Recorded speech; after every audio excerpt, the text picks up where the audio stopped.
का था कि वो गंध के स्थान से, जैसे वायु गंध के स्थान से ले जाती है, वैसे ही जीवात्मा अपने पूर्व संस्कारों को लेकर के नए शरीर को प्राप्त होता है। इसका एक बहुत सरल दृष्टांत है कि हम कहीं व्यापार कर रहे हैं और मकान मालिक ने मुझे कहा कि भाई ये दुकान खाली करो। तो दुकान तो हम खाली कर देते हैं, अर्थात स्थूल शरीर वहीं रह जाता है, लेकिन जो सामान है और हमने उस व्यवसाय में जो हमने सीखा है, वो बुद्धि अर्थात कारण शरीर और वो सूक्ष्म शरीर वो साथ ले जाता है और पुनः नए स्थान पर दुकान लगा करके पुनः वो व्यापार प्रारंभ हो जाता है। इसी तरह हमारी जीवन यात्रा चलती रहती है।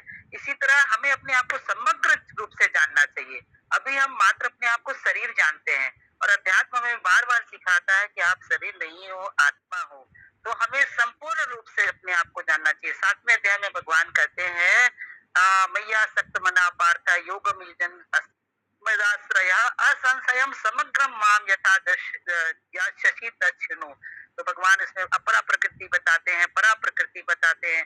मतलब कि भगवान बताते हैं कि ये जो कुछ दिख रहा है, ये मायावी जगत, यह भी मैं ही हूँ और यह जो परिवर्तनशील प्रकृति है, वह भी मैं ही हूँ, लेकिन ये मेरी मायावी प्रकृति है और इसको जो धारण करने वाला जीव है, वो अविनाशी है और ये जो प्रकृति है, ये परिवर्तनशील है और जीव रहता है।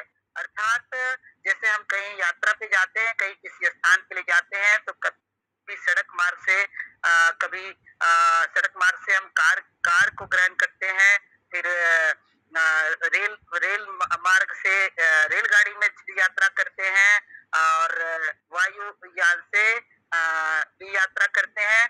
तो हमारे वाहन बदलते रहते हैं, लेकिन यात्री नहीं बदलता। इस प्रकार हमें जानना चाहिए कि मात्र मैं यह शरीर नहीं हूँ।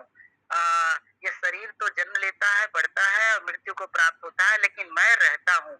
यह जो ज्ञान है, यह बहुत बहुत बड़ी बात है। इसलिए मुझे याद आ रहा है स्वामी चिन्मयानंद जी कहते थे, जिसको ये बोध हो गया कि मैं मात्र शरीर नहीं हूँ, मैं जीव हूँ, ये एक अध्यात्म में ही बहुत बड़ी छलांग है। तो वास्तव में हमें 3 रूप से अपने आप को जानना चाहिए, दासोहम, अंशोहम और सोहम।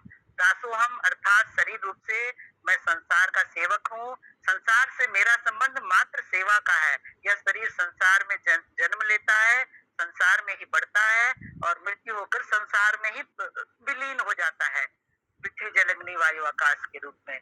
और अ, जीव रूप से मैं भगवान का अंश हूँ, मैं भगवान के लिए हूँ, मैं केवल भगवान का हूँ। मेरे तो गिरधर गोपाल दूसरो न कोई, मेरा एकमात्र संबंध केवल भगवान से है। तो ये है भक्ति योग और आत्म रूप से जानना चाहिए कि मैं वही हूँ, यह है ज्ञान योग।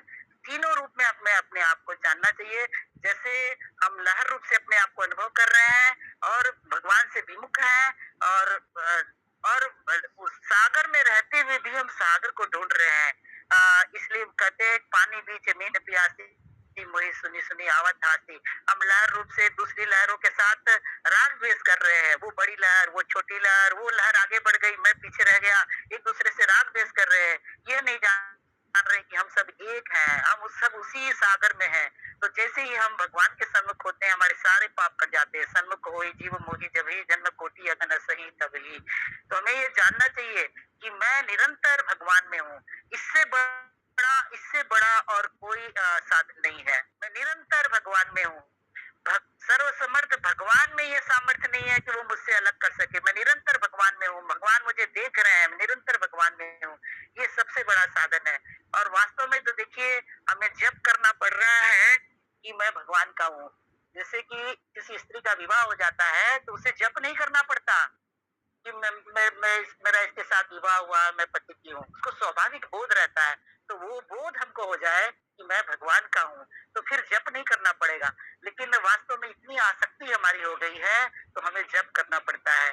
तो देह दृष्टया दासोहम, जीव दृष्टया अंशोहम, आत्म दृष्टया सोहम। अर्थात लहर रूप से मैं निरंतर सागर में हूँ, भगवान के शरण हूँ, भगवान के सम्मुख हूँ और तत्वतः मैं जल ही हूँ। अर्थात परमात्मा प्राप्ति कहे, भगवत प्राप्ति कहे, ये इसके समान सरल कुछ भी नहीं है। लेकिन विचार, जैसा कि कह रहे थे अभी कोई, कि विचार करना आवश्यक है। हम सुनते भी बहुत हैं और सुनाते भी बहुत हैं, लेकिन मनन नहीं करते हैं। अगर मनन करें तो बहुत ज्यादा हमको पढ़ने की आवश्यकता नहीं है, बहुत ज्यादा जानने की आवश्यकता नहीं है।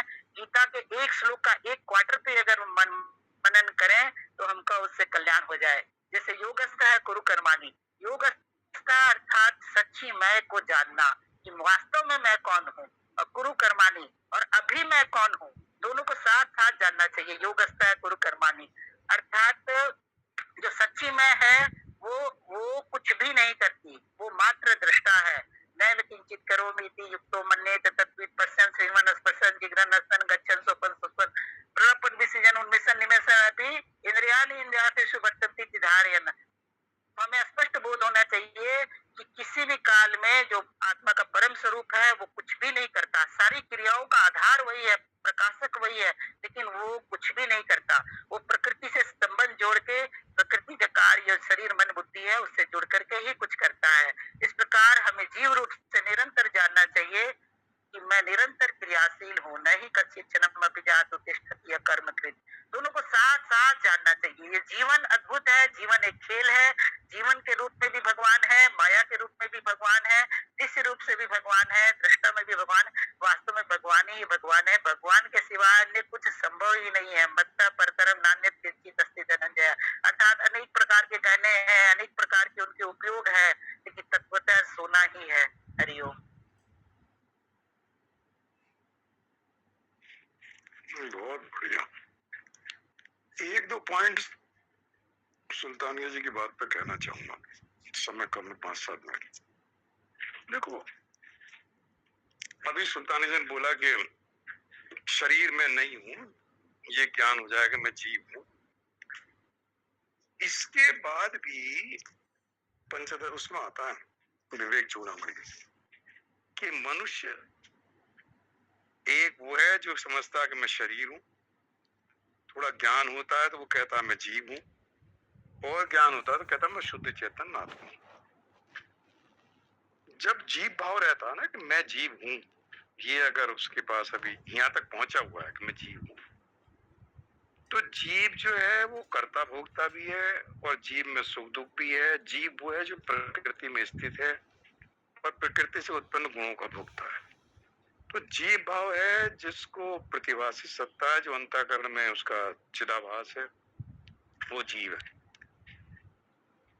जीव भाव समाप्त होना मतलब सारी जो उपाधियां हैं, इन सब उपाधियों से रहित हूं। जीव उपाधि युक्त है, जिसको जीवात्मा कह देते हैं। उपाधि युक्त जो आत्मा है उसको जीवात्मा कहा। मतलब जीव भाव इस शरीर में रहते रहते जिस दिन जीव भाव समाप्त हो जाता, मतलब जीव की मृत्यु हो जाती है, शरीर जिंदा, शरीर के अंदर अभी हम हैं, शरीर है, शरीर के अंदर हम हैं, जीव की मृत्यु हो गई, मतलब जीव भाव समाप्त हो गया, उस दिन वो व्यक्ति मुक्त हो जाता है। जब तक जीव भाव है कि मैं जीव हूं, मतलब ये भी ज्ञान की स्थिति है कि मैं शरीर नहीं, उससे ऊपर उठा, मैं शरीर नहीं हूं लेकिन मैं जीव हूं, तो जीव भाव भी समाप्त हो। जीव जो है वही प्रतिबिंब। इसलिए 15वें श्लोक की जो बात आ रही थी, अगर जीवात्मा शब्द इस्तेमाल करें तो जीवात्मा, जैसे वायु गंध की बात हो रही थी, तो जीवात्मा जाता है या सूक्ष्म शरीर जाता है, उसके साथ जीवात्मा ने सूक्ष्म शरीर के साथ तादात्म्य करने के कारण वो जीव बना हुआ है। अगर सूक्ष्म शरीर के साथ तादात्म्य ना करे, और मेरा किसी के साथ ना सूक्ष्म के ना स्थूल के ना कारण के साथ किसी के साथ संबंध नहीं है, तो जीव भाव समाप्त हो जाता है और मुक्त हो जाता है कि मैं शुद्ध चेतन, मेरा प्रकृति की किसी भी चीज से कहीं भी कोई संबंध नहीं, क्योंकि ये तीनों प्रकृति के हैं, सूक्ष्म स्थूल और कारण, और मेरा इनके साथ कोई संबंध नहीं है। मेरा परमात्मा के साथ सजातीय है और इनके साथ विजातीय है। तो जब ये लग जाता है तो सूक्ष्म शरीर जाता है, पंचभूतों में विलीन हो जाता है, और वो जीवात्मा ना, जीवात्मा जीव भाव समाप्त हो जाता है। तो जीव भाव समाप्त, आत्मा सर्वव्यापक है, नित्य है ना, अचल है, स्थिर है, तो उसका कहीं आना जाना नहीं होता। तो जब तक आना जाना होता है, जब तक सूक्ष्म शरीर के साथ तादात्म्य बना हुआ, सूक्ष्म शरीर को चूंकि उदान प्राण लेके जाता है, और सब इंद्रियां जो है मन में, और मन बुद्धि में, और बुद्धि प्राण में लीन हो जाती है, तो निकलता प्राण है, और प्राण के साथ चूंकि वो जैसे ही निकला, इसलिए किसी को किसी को अपनी मृत्यु का बोध नहीं होता, ज्ञान नहीं होता। जब बाहर निकल गया प्राण तो फिर वो एक वायु में शरीर लेके, और जहां वो सूक्ष्म शरीर जाता है, उदान प्राण लेके जहां भी जाता है, वहां वो जीवात्मा क्यों जाता है? क्योंकि आत्मा सर्वव्यापक है, उसका जो प्रतिबिंब है वो अंतःकरण में पड़ता रहता है।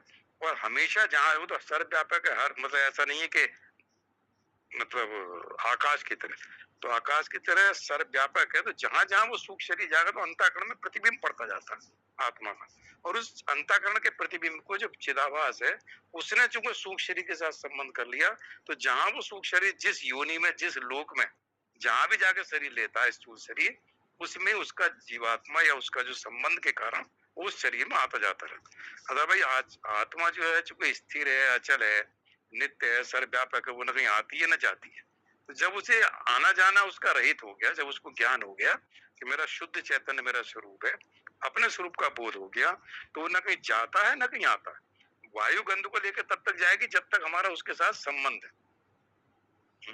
तो एक तो ये रहता है कि जीव भाव समाप्त हो गए, इसलिए भगवान ने जो आत्मज्ञान का उपदेश दिया 11वें श्लोक से लेके 30वें श्लोक तक, अगर इन सब श्लोकों के ऊपर भली भांति चिंतन किया जाए तो भगवान क्यों इतने सारे विशेषण दे रहे हैं देही के बारे में। मतलब इतने विशेषण दिए हैं, इतनी तरह से उस देही शब्द को समझाया है कि कहीं तो मतलब इतना सूक्ष्म है वो तत्व कि 24-25 श्लोक देख लो, कोई से श्लोक देख लो, जिसको काटा नहीं जा सकता, जलाया नहीं जा सकता, तो निषेध मुख से कह रहे हैं। और फिर कहते हैं नित्य है, सर्वगत है, स्थाणु है, अचल है ना। तो उन उन तरह से कहते हैं कि 4 विशेषण दे दिए, नित्य, सर्वगत, स्थाणु और सनातन, और 8 दे दिए इधर, काटा नहीं जाता। सोचो फिर 25वें श्लोक दिया अव्यक्त है, चिंत्य है, विकार है।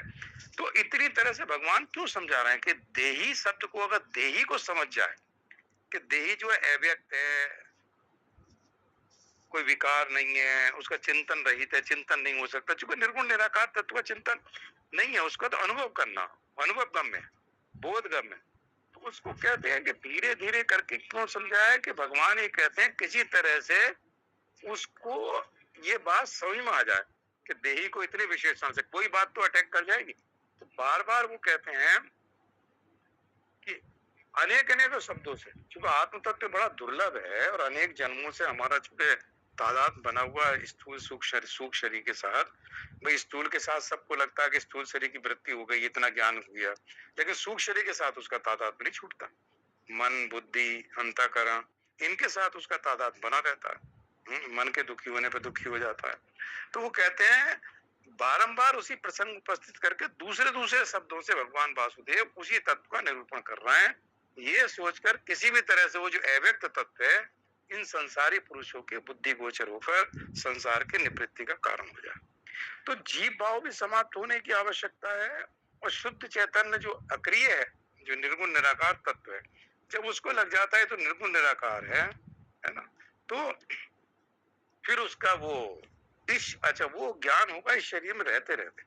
और कोई शरीर नहीं है मृत्यु लोक में, मनुष्य लोक के अलावा, जिस लोक में, कोई भी लोक में, कोई भी शरीर में, क्योंकि बाकी जिन लोकों में हम जाते हैं अपने कर्मों का भोग करने जाते हैं, पुण्य कर्म या पाप कर्म। पाप कर्म मान लो नरक चले गए, पुण्य कर्म स्वर्ग या गंधर्व लोग, जिस लोक में भी गए, पुण्य कर्म छिड़ हुए फिर वापस आ गए। तो जितना हमने यहाँ कमाया है अच्छा या बुरा, उसको भोग करने के लिए कोई शरीर मिल जाता है। और मनुष्य शरीर ऐसा जिसमें व्यक्ति को ज्ञान हो जाता है, और ज्ञान के बाद उसका जीव भाव समाप्त होता है, और अपने शुद्ध, इसलिए 11वें श्लोक से 30वें श्लोक तक बार बार चिंतन मनन करने से देही तत्व बिल्कुल ऐसा स्थिर हो जाता है। और अंतःकरण का शुद्ध नहीं है तो नहीं होता, अंतःकरण की अगर शुद्धि नहीं हो तो वो तत्व जो है इतना सूक्ष्म है कि उसका तो विचार करना ही मुश्किल है।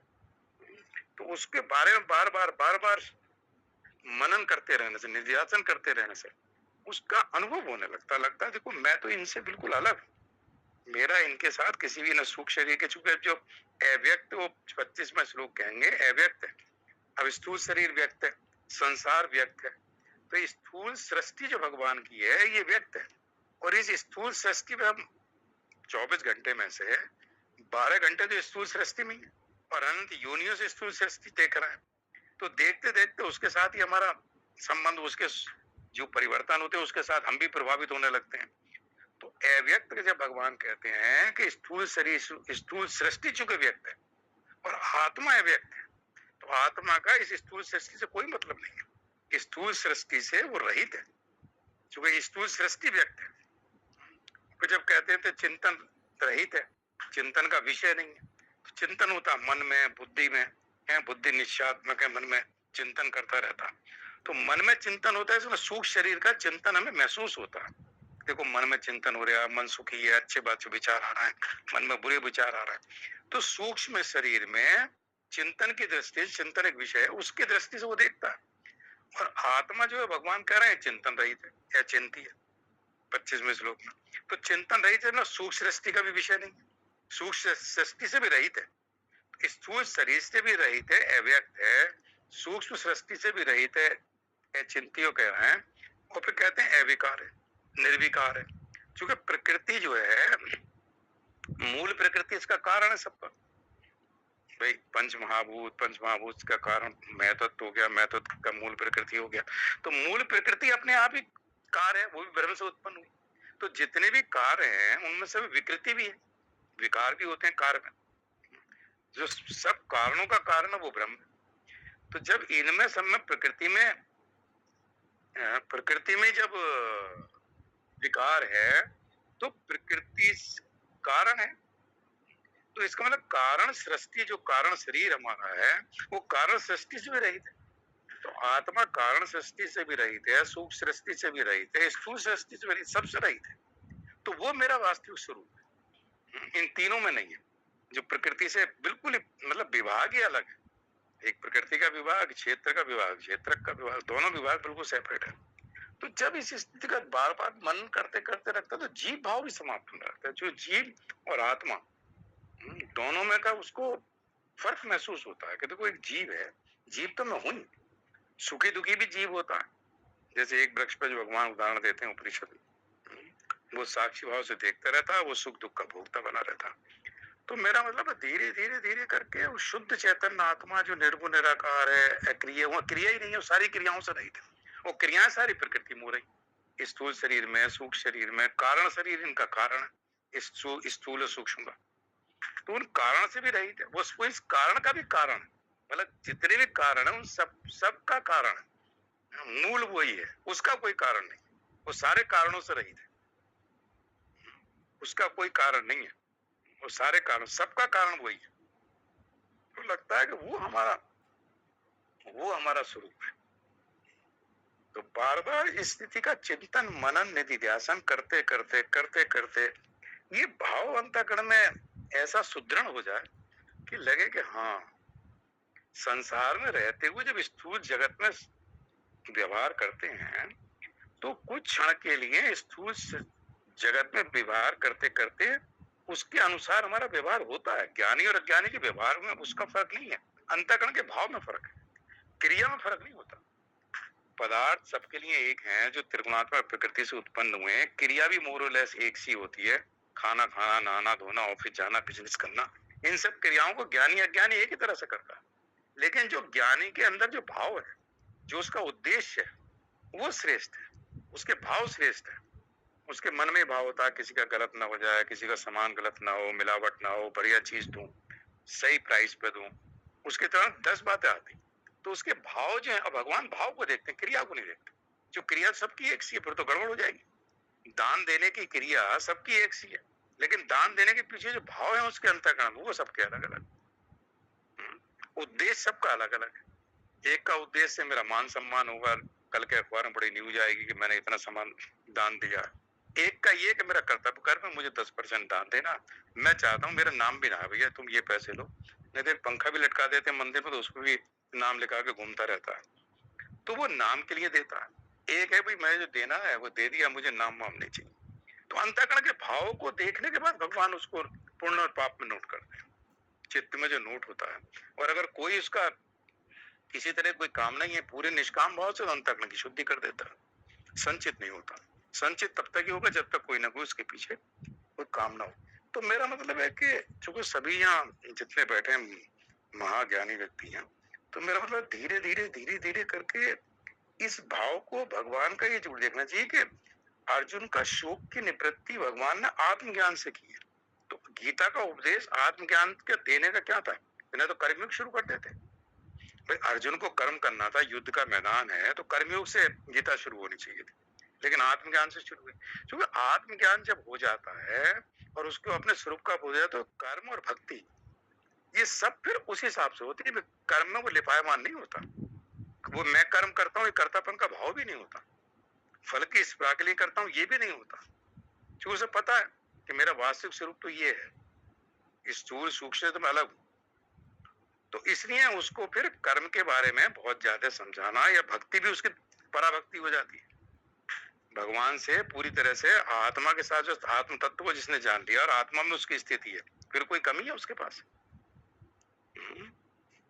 परमात्मा के सम्मुख हो जाता, आत्मा के सम्मुख हो जाता। मेरा मतलब धीरे धीरे करके ये जो श्लोक इसके और भगवान का जो तरीका है कि देही को कितनी तरह से अगर इन श्लोकों में देखा जाए, देही के ऊपर कितना बल दे रहे हैं हर श्लोक में जाके, किसी तरह से देही तो उसके दिमाग में इतना बैठ जाए, हर अलग अलग शब्दों में कहीं तो बैठेगा। इतने शब्दों से अगर देही शब्द को बताते रहो, अगर कोई नोट करे तो कितने शब्द में भगवान ने देही शब्द का बताया होगा। उदाहरण दे दे कि बता दिया कि जैसे कपड़ा बदलता है वैसे ही शरीर जो है ये बदल देता है। तो मेरा मतलब केवल उद्देश्य यही था कि आत्म तत्व का विचार जो है करते करते उसके दिमाग में पूरी तरह से बैठ जाना चाहिए। जय श्री कृष्ण। ओम पूर्णमदः पूर्णमिदं पूर्णात् पूर्णमुदच्यते पूर्णस्य पूर्णमादाय पूर्णमेवावशिष्यते। ओम शांति शांति शांति। हरि ओम तत्सत, हरि ओम तत्सत। महासुद्धने। अरे हाँ, 2 लाइन केवल कहना चाहूँगा, बहुत अच्छा आपने बताया और मुझे जो समझ में आया कि अब 4 प्रकार के भाव समझ में आए। एक तो है आत्म भाव, जो एक अखंड कारणों का कारण सर्व प्रकाशक है, एक अद्वैत है। और फिर समझ में आया वही आत्म तत्व जब प्रकृति से जुड़ता है, शरीर से जुड़ता है, शरीर में अपने को अनुभव करता है, तब वो पुरुष कहलाता है। पुरेशयति इति पुरुषः। शरीरस्थोऽपि कौन्तेय न करोति न लिप्यते। अर्थात वो उस समय वो गुणाधीन नहीं होता है, वो गुणातीत रहता है। शरीर में रहते हुए भी वो कर्ता भोक्ता नहीं होता है। तो वो पुरुष भाव है। और उसके बाद वही जब मोहित हो जाता है प्रकृति के गुणों से, तब वो कर्ता भोक्ता कहलाता है। कारणम गुण संगोऽस्य सतसत योनि जन्मसु। तब उसकी उसी पुरुष की संज्ञा जीव हो जाती है। और पुरुष अर्थात यहाँ मेल नहीं है। पुरुष अर्थात सभी जो प्राणी, सभी हम जो मनुष्य हैं, जो अपने आप को शरीर में अनुभव कर रहे हैं, चाहे शरीर स्त्री का हो या पुरुष का, अध्यात्म की भाषा में हम सभी पुरुष हैं। हरिओम। बढ़िया। जय श्री कृष्ण। जो भगवत गीता का जो उद्देश्य है ना वो बिल्कुल क्लियर रहना चाहिए कि मतलब जो इसके साधक है तो ये रहना चाहिए कि भगवान का इतना 1 घंटे का जो अर्जुन को उपदेश दिया है और हम सब लोग उससे चिंतन मनन करते रहते हैं, तो हमारे जीवन का उद्देश्य क्लियर और उस उद्देश्य की प्राप्ति के लिए भगवत गीता को उस उद्देश्य के साथ जोड़ते चले जाएं कि ये मन पता कहीं उद्देश्य से मतलब भटकाव ना हो पाए। ग्रंथ के पीछे लगे रहो आप और बार बार उसकी, तो ग्रंथ अपने आप को खोलता है। ग्रंथ की भी एक अनुकंपा होती है जो उसका साधक है, तो ग्रंथ की भी कृपा होती है। तो बढ़िया है भगवत गीता अपने आप में बहुत सुंदर ग्रंथ है। जय श्री कृष्ण। हरि ओम।